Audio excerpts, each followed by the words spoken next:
راځئ چې د کونړ او نورستان د عمومي سړک د کار جریان در باندې وګورم او په دغه سړک کې د خلکو هغه قربانۍ چې د همدې سړک د جوړېدو لپاره یې ورکړي دي هغه در باندې وګورم.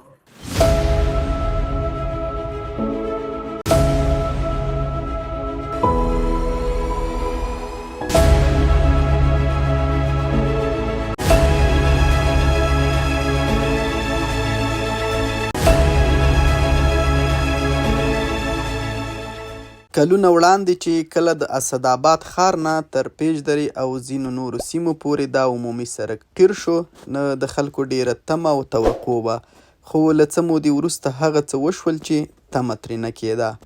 د سړک قیر خراب او کنډې کپرې شو چې په دې لاره تلونکي خلک ورسره بیخي ډیر په تکلیف وو. اوس نه په ټوله کې دا تمه او امید بیا پیدا شوی او ګوندې مطمئن یو چې یوه ښه نتیجه به ورکړي.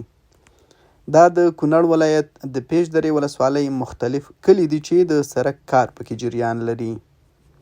هغو وطندارانو او سیلانیانو ته ویلی شو چې په کونړ مرکزي نورستان ته راتلل او د دې لارې شکایت کولو.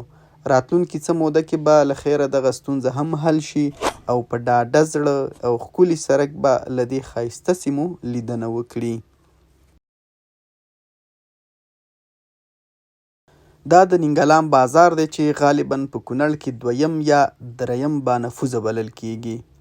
د دې بازار د جوړېدو په اړه دومره ویلی شم چې دلته همواره ځمکه کمه ده. دا دکانونه او بازار د دې سیمې د خلکو په ډیرو زحمتونو او خواریو آباد شوی و.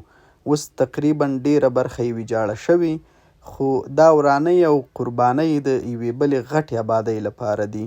خلک امید لري چې په دې سیمه کې به د دې سړک تیریدو سره له ډیرو اسانتیاوو او سهولتونو برخمن شي.